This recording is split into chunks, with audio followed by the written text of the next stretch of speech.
If you're wanting to get into some longer range shooting, and I mean somewhere between 300 and 700 yards, and you're looking at various scope options, the ones with the target turrets on them can be a little bit intimidating, as well as learning MOA and MRAD.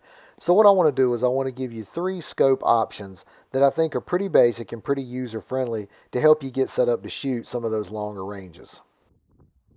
This is a Vortex Crossfire, a second focal plane scope that's caliber specific. This is the Burris Veracity series. It's a first focal plane scope, and you can order a custom knob for this.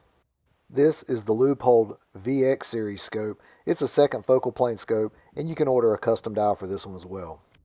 We're going to get into the specifics about these 3 scopes and the pros and cons. This is the Vortex Crossfire. It's an inexpensive scope that's set up for common calibers like the 223 with a 55 grain bullet. And you can see here that a 3 to 9 by 40 is about $125. It's set up for a 200 yard zero, then the hash marks below it are 300, 400, 500, and 600 yards. This being a second focal plane scope, those values that we previously saw are valid as long as the scope's at its highest magnification.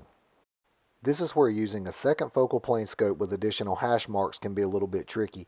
You can see here at 9 power the lowest hash mark is 513. And if I take it down to 3 power, that same hash mark is now going to be 984 yards. So you have to make sure you're aware of that.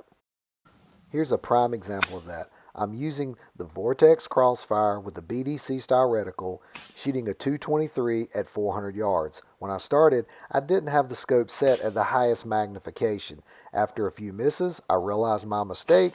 Then I set the scope for the highest magnification, and now I'm on target.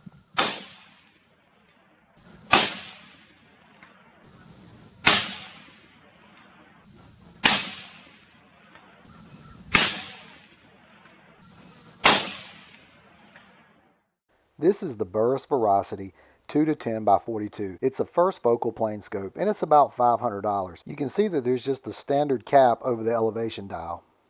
Through Burris's website, you can order a custom dial like this one that's calibrated out in yards. The reticle has a main crosshair, then it has the subsequent hash marks below it. Because this is a first focal plane scope, the values of those additional hash marks will always remain the same regardless what power you have the scope set at. With the first focal plane scope, the reticle will get bigger or smaller depending on your magnification. In a first focal plane scope, if the magnification is set low, the reticle could be too small to use. That's kind of what happens with this Burris reticle. If you only want to use the reticle instead of a custom dial, you can go to Burris's website. You can select the cartridges, like I have the 30-06 Springfield here with 165 grains, going 2,800 feet a second, and then it displays the yardages of those hash marks below the main crosshair. This rifle was originally zeroed at 100 yards. When I received the custom dial, I removed the original cap. When I replaced it with this dial, I made sure to line up the number 1 on the turret with this white line here on the scope body. Now the scope's set up and ready to go out to 700 yards. Now I can just range the target and turn the dial to the appropriate yardage. Here you're going to see me taking some shots at 500 yards.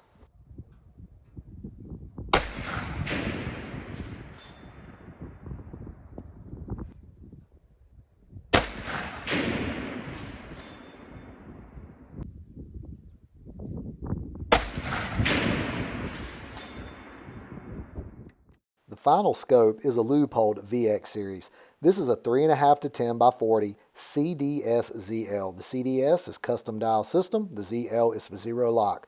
When you turn the turret back to zero, you'll hear it click into place, hence the zero lock. This scope online is about $400 to $500 depending on where you find it, and it's a second focal plane scope with a standard duplex reticle.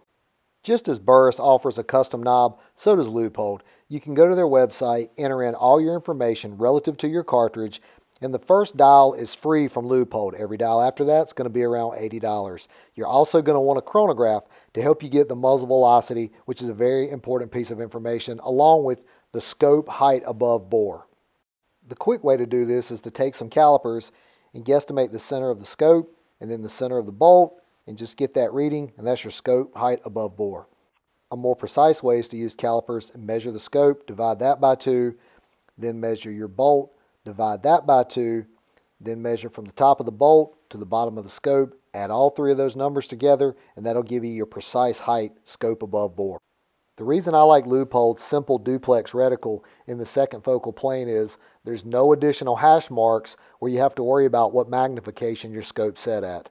As long as your scope's set up right, all you have to do is range your target, turn the dial to the appropriate yardage, and it doesn't matter what magnification the scope's set on, it should be on. Here's me using this Leupold scope at 350 and 500 yards.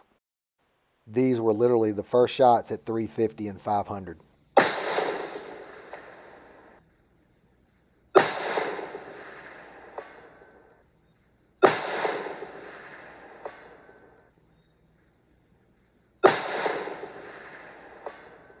All three of these scopes have worked very well for me. Hopefully, I've provided you with enough information to help you decide which scope would work best for you in your application. I only come out to this farm after hunting season and set up targets like this, so I have a limited amount of time to do this, and I don't want to fiddle around with something that's complicated and aggravating. These scopes are really simple to get set up and provide a really fun afternoon of target shooting. Thank you for watching. Have a good day.